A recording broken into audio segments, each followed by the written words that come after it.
ಪಟ್ಟಣ ಪಂಚಾಯಿತಿ ಜನರಿಗೆ ಮೂಲಭೂತ ಸೌಕರ್ಯ ಒದಗಿಸದೆ ಮನಬಂದಂತೆ ತೆರಿಗೆ ಸೇರಿದಂತೆ ಇನ್ನಿತರ ವ್ಯವಸ್ಥೆಯನ್ನು ಏರಿಕೆ ಮಾಡಿ ಜನತೆಗೆ ಅನ್ಯಾಯವೆಸಗುವ ವಿರುದ್ಧ ಕಡಬ ನಾಗರಿಕರ ಹೋರಾಟ ಸಮಿತಿಯ ನೇತೃತ್ವದಲ್ಲಿ ಕಡಬ ಪಟ್ಟಣ ಪಂಚಾಯಿತಿ ಎದುರಿನಲ್ಲಿ ಪ್ರತಿಭಟನೆ ನಡೆಯಿತು. ನಾಗರಿಕ ಹೋರಾಟ ಸಮಿತಿಯ ಸಂಚಾಲಕ ಜಿಲ್ಲಾ ಪರಿಷತ್ ಮಾಜಿ ಸದಸ್ಯ ಸೈಯದ್ ಮೀರಾ ಸಾಹೇಬ್ ನೇತೃತ್ವದಲ್ಲಿ ಪ್ರತಿಭಟನೆ ನಡೆಯಿತು. ಕಡಬ ಮೇಲಿನ ಪೇಟೆಯಿಂದ ಮೆರವಣಿಗೆಯಲ್ಲಿ ತೆರಳಿ ಪಟ್ಟಣ ಪಂಚಾಯತ್ ಕಚೇರಿ ಎದುರು ಪ್ರತಿಭಟನೆ, ಸರ್ಕಾರಕ್ಕೆ ಹಾಗೂ ಜಿಲ್ಲಾಧಿಕಾರಿಗಳಿಗೆ ಹಾಗೂ ಸಂಬಂಧಪಟ್ಟ ಅಧಿಕಾರಿಗಳಿಗೆ ಮನವಿ ಸಲ್ಲಿಸಲಾಯಿತು.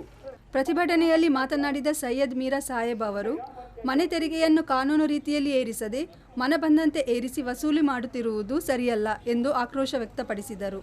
ಪಟ್ಟಣ ಪಂಚಾಯತ್ ವ್ಯಾಪ್ತಿ ಮುಂಚೆ ಗ್ರಾಮ ಪಂಚಾಯತ್ ವ್ಯಾಪ್ತಿ ಇತ್ತು, ಪಟ್ಟಣ ಪಂಚಾಯತ್ ವ್ಯಾಪ್ತಿ ಇದು ಹೇಗಂತ ಹೇಳಿದ್ರೆ, ಪಟ್ಟಣ ಪಂಚಾಯತಿಯ ಏನು ಪೇಟೆ ಇದೆ, ಪೇಟೆಯ 300 ಮೀಟರ್ ಆ ಕಡೆ 300 ಈ ಕಡೆ ಇದು ಪಟ್ಟಣ ಪಂಚಾಯತ್, 300 ಮೀಟರ್ ಆ ಕಡೆ ಪಟ್ಟಣ ಪಂಚಾಯತ್ ಆದರೂ ಕೂಡ ಅದು ಗ್ರಾಮೀಣ ಅಂತ.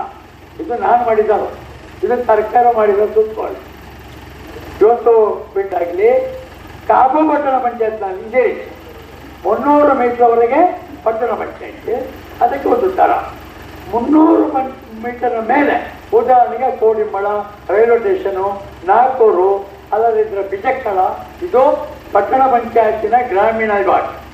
ಇಲ್ಲಿ ಏನಾಗಿದೆ, 6 ಲಕ್ಷ 7 ಲಕ್ಷಕ್ಕೆ ಒಂದು ಸೆಂಟ್ಸ್ ಮಾರಾಟ ಆದರೆ ಗ್ರಾಮೀಣ ಪ್ರದೇಶದಲ್ಲಿ ಈಗ ರೇಟ್ ಇರೋದೇ 60,000 ಪುಸ್ತಕ. ಇಲ್ಲಿ ರಿಜಿಸ್ಟರ್ ಮಾಡುವಾಗ 5 ಲಕ್ಷ ವ್ಯಾಲ್ಯೂ.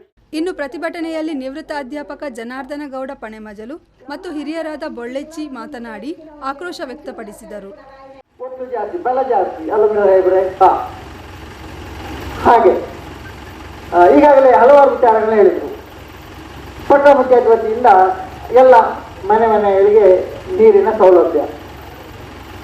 ಕಡಬ ತಾಲೂಕಾದಾಗ ಬಹಳ ಸಂತೋಷ ಆಯಿತು.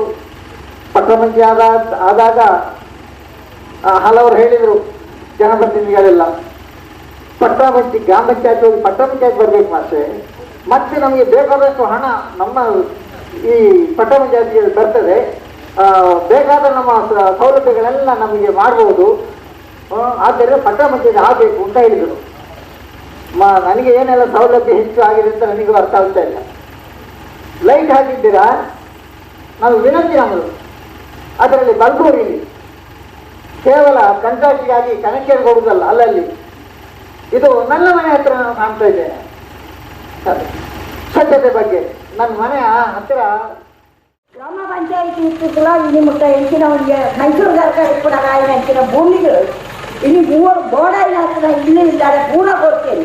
ಇಲ್ಲಿ ನೀರು ಪರಿಹಾರಕ್ಕೆ ಟಾಯ್ಲೆಟ್ ಇಟ್ಟು ಇಲ್ಲಿ ಬೋರ್ಡಲ್ಲಿ ಪಂಚಾಯತಿ ಇಲ್ಲಿ ಸರ್ಕಾರದ ಮನವಿ ಕೊಡಲೆ, ಬೋರ್ಡಲ್ಲಿ ಹಾಕಿ ದುಡ್ಡು ಮಾಡ್ತೀರಕ್ಕ, ಆ ಸರ್ಕಾರದ ಮನವಿ ಕೊಡಲೆ ಹೇಳಿದ್ರು.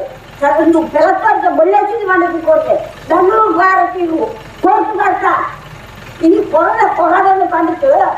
ವಾಚ್ಮ್ಯಾನ್ಗಳು 2 ಜನ, ಆಶಾ ಕಾರ್ಯಕರ್ತೆ, ಪಂಚಾಯತ್ 1 ಜನ, ಆ ಸೀಟು ಮಾಡ್ಕೊಂಡು ಇಲ್ಲಿ ಟ್ರಾನ್ಸ್ಫರ್ ಮಾಡ್ಕೊಂಡು ರೈತನ ಹಂಗಾಗಿ ಮರ್ಯಾದೆ ಉಂಟ, ಬೆಲೆ ಉಂಟ, ಬೆಲೆ ಕೊಡಲೆ. ಮೈಸೂರು ಸರ್ಕಾರ ಹಾಕಿದಾಗ ಜಾಗ ಭೂಮಿ ಕೊಡಲೇ ಬೆಲೆ ಪಟ್ಟಣ ಪಂಚಾಯತ್ ಈಗ ಮಿಚ್ಚು ಕೇಸ್ ಮಾಡ್ತವೆ. ಏನು ಹಂಚಿಬಿಡ್ನ ಈ ಮನೆಗಲ್ಲೇ ತೊಂದರೆ ಇದೆ, ಕಂದಾಯ ಇಲಾಖೆ ತೊಂದರೆ ತೊಂದರೆ ಜಗಳ ಹಚ್ಚಾರು. ಇಲ್ಲಿ ಮಾಡಕತ್ತಿನಾಗ ಮುಗ್ಳು ಇಲ್ಲಿ ಗೋಡ ಪಟ್ಟಣ ಪಂಚಾಯತಿ, ಗೋಡ ಗ್ರಾಮ ಪಂಚಾಯತಿ 3 10 ಒಕ್ಕಲ್ಗುಳಿ ಕಾಗಲೇ ಗೋಡ ಸೌಲಭ್ಯ ಕೊಡ್ತೇವೆ. ಇಲ್ಲಿ ಕಾಂಗ್ರೆಸ್ ಗೋಡ, ಬಿಜೆಪಿ ಗೋಡ ಯಾಕಂದ್ರೆ ಗೋಳ ಬರ್ಗಿ ಈಗ ಗೋಡ ಸರ್ಕಾರ ಮಕ್ಕಳು ದುಡ್ಡು ನಿಲ್ಲೇ ಇದ್ದು ಈಗ ಚಾರ್ಜ್ ಕಟ್ಟೋಲ್ಲ ಎತ್ತ ಏನಾದ್ರು ಚಾರ್ಜ್. ಈ ವೇಳೆ ಪ್ರತಿಭಟನೆಯಲ್ಲಿ ಹೋರಾಟ ಸಮಿತಿಯ ಪ್ರಮುಖರಾದ ಉದ್ಯಮಿ ಥೋಮ್ಸನ್ ಕೇಟಿ, ಚಂದ್ರಶೇಖರ ಗೌಡ ಕೋಡಿಬೈಲ್, ಶಿವರಾಮ್ ಗೌಡ ಕಲ್ಕಾಲ, ಆರಿಸ್ ಕಲಾರ, ರಮ್ಲಾ ಕಳಾರ ಮತ್ತಿತರರು ಉಪಸ್ಥಿತರಿದ್ದರು.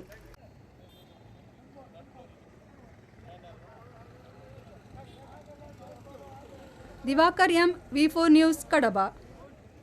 ವಿಕೆ ಫರ್ನಿಚರ್ ಅಂಡ್ ಎಲೆಕ್ಟ್ರಾನಿಕ್ಸ್ ಇದೀಗ 3ನೇ ಅತಿ ದೊಡ್ಡ ಶೋರೂಮ್ ತೊಕ್ಕೊಟ್ಟು ಕಲ್ಲಾಪುವಿನಲ್ಲಿ. ವಿವಿಧ ವಿನ್ಯಾಸದ ಫರ್ನಿಚರ್ಗಳು, ಎಲೆಕ್ಟ್ರಾನಿಕ್ಸ್ಗಳು, ಇಂಟೀರಿಯರ್, ಫರ್ನಿಶಿಂಗ್, ಹೋಮ್ ಅಪ್ಲೈನ್ಸಸ್ಗಳು, ಮೊಬೈಲ್, ಲ್ಯಾಪ್ಟಾಪ್, ಕಿಚನ್ ವೇರ್ಗಳು, ಮನೆಯ ಅಲಂಕಾರಿಕ ವಸ್ತುಗಳು ಇನ್ನೂ ಇತ್ಯಾದಿ ಎಲ್ಲವೂ ಒಂದೇ ಸೂರಿನಡಿಯಲ್ಲಿ ನಿಮ್ಮ ಖರೀದಿಗಾಗಿ. ಗ್ರಾಹಕರ ಅವಶ್ಯಕತೆಗೆ ತಕ್ಕಂತೆ ಬೇಡಿಕೆಯ ವಿನ್ಯಾಸಗಳುಳ್ಳ ಪೂರ್ಣ ಇಂಟೀರಿಯರ್ಗಳು ಹಾಗೂ ಒಳ್ಳೆ ಗುಣಮಟ್ಟದ ಫರ್ನಿಚರ್ಗಳು ಕೈಗೆಟುಕುವ ದರದಲ್ಲಿ ಲಭ್ಯವಿದೆ. ಉತ್ತಮ ಬೆಲೆ, ಉತ್ತಮ ಗುಣಮಟ್ಟ ನಮ್ಮ ಉತ್ಪನ್ನ. ಇದು ವಿಕೆ ಫರ್ನಿಚರ್ ಅಂಡ್ ಎಲೆಕ್ಟ್ರಾನಿಕ್ಸ್ ನ ವಿಶೇಷ. ಉಚಿತ ಹೋಮ್ ಡೆಲಿವರಿ ಹಾಗೂ ಸುಲಭ ಇಎಂಐ ಸೌಲಭ್ಯವೂ ಲಭ್ಯವಿದೆ. ನಮ್ಮ ಶಾಖೆಗಳು ಯೆಯಾಡಿ, ತೊಕ್ಕೊಟ್ಟು, ಲೇಡಿ ಹಿಲ್.